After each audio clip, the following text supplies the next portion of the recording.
Welcome, fellow painters and decorators of the should we call it the interweb? Should we call it the internet? Welcome anyway. Right, today, we're going to try and keep short ones. We're going to do short bite-sized, under 10 minutes. I want to talk about wallpapering and pattern placement. And I know a lot of people have been in touch with me saying about how do you work out where a wallpaper pattern goes in a room and where do you set it out from. And the paper that I'm doing at the moment is a prime example of a tricky, let's call it advanced wallpapering. It's a tricky wallpaper, and it's tricky because one, you can't even see it, it's 27-inch wide, so that's the European stroke American size wallpaper.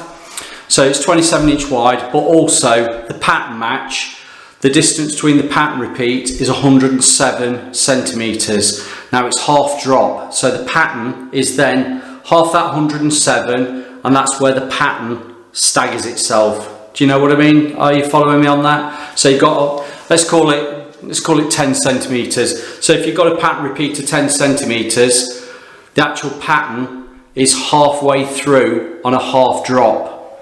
And then you'll get a pattern flowing on an angle, not straight through, it's on an angle, half drop, so it drops down half, and the half is half the distance of the actual pattern repeat. So does that make sense? So if you've got 107 centimetres, you're looking at 53.5 centimetres will be your pattern repeat on that 107. Enough of waffling on about that. I don't want to be talking about that. I'm on about where you actually position your paper and how you actually work it out. And if you can see on my shoulder, I've got quite a defined pattern that you can actually notice. What I'm going to do, I'm going to zoom you into this wall and I'm going to tell you about where I started and why I started here. So catch you in a second. Right, I'm back with you. This room's part finished. We're nearly there. We've just got one wall just to finish off, but while I'm at this stage I thought it's a good time because I've got no builders, tilers doing any noise. Right, let's talk about this. It's quite a big pattern. If you can just see, let's try and get this there. Can you see this pattern here? There's two jaguars, cats, tigers, lions, whatever you want to call them. There's one there and there's one there. Now that is quite a defined or noticeable pattern. I'm going to try and zoom you in on it. Try and zoom you in. Can you see that? Now, a lot of people will say when you've got a pattern like this that you can see quite clearly, and I'll use my pointer, roller paper. This cat there, if you got a pattern and put that pattern across the top and let it flow all the way across. Obviously it's half drop, so you won't get it every single length because it drops down. Every other length of paper will be at the top. So if you put that cat at the top or just underneath the coving edge, where does the second cat, jaguar, appear? Well, I've already tried this, and I tried it before I actually started papering because always test and dry run your paper before you start hanging it.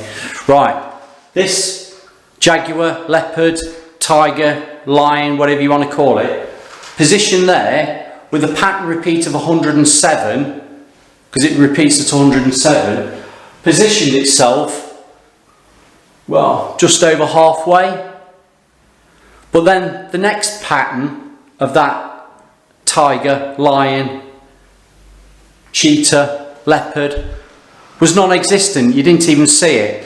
So to try and get it that you could actually balance it between top and bottom, because obviously it depends on your size of your walls. If you've got bigger walls you could have probably got a tiger, lion, jaguar, whatever you call it, at the top and balanced it equal at the bottom. But with this paper and this height of wall I couldn't have done it. So what I've done, I found halfway between the ceiling, bottom of the coving and the top of the skirting board.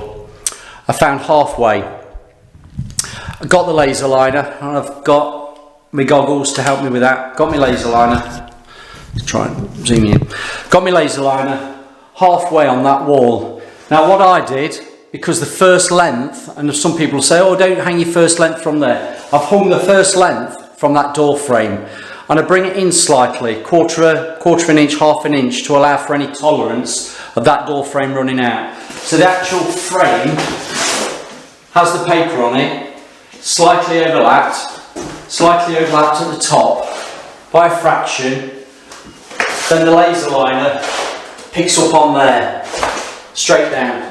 So you've got a laser liner giving you the true plumb bob. If you haven't got a laser liner, use a plumb bob. So what we've done, we've gone from there, the frame, we've got halfway, and I've found halfway between the two Jaguars. Now I took the point of the nose on each Jaguar, found halfway, and then got the line halfway between the ceiling and the floor. So I've got the line between the top and the bottom, halfway.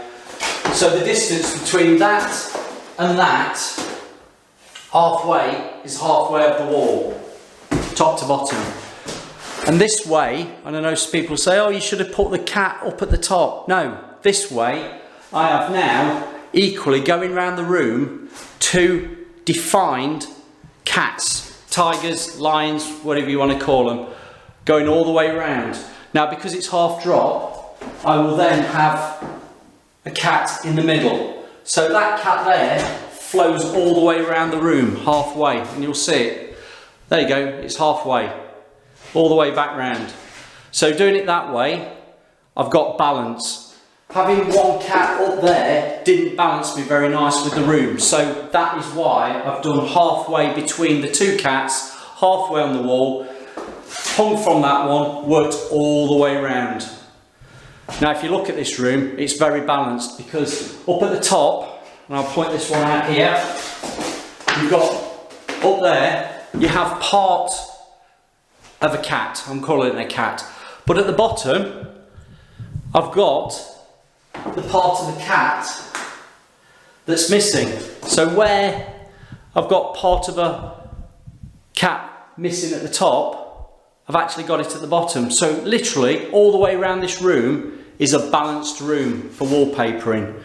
And this is when I say to you, work out your room, see how it all falls, and get a balance on your paper. Don't just hang it straight away or think, oh, that'll be all right. The cat goes at the top, because you don't know what it looks like at the bottom. And doing this paper, and it's 150 odd quid a roll, you don't want to be having this looking that somebody can look at it and say, why didn't you shuffle the paper back down, up or down, to get more balance?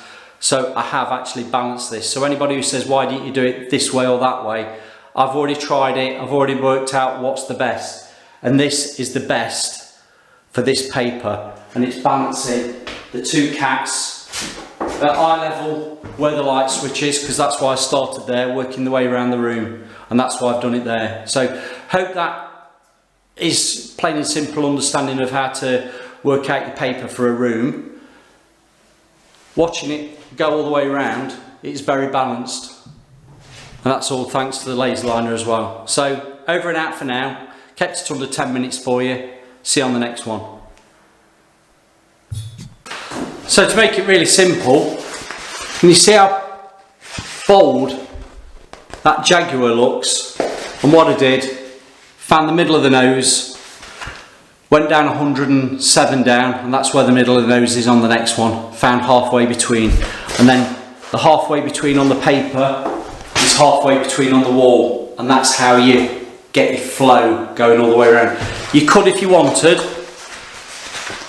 use your middle, or make it even easier for yourself if you're struggling. Use that as the middle, and that could have gone there.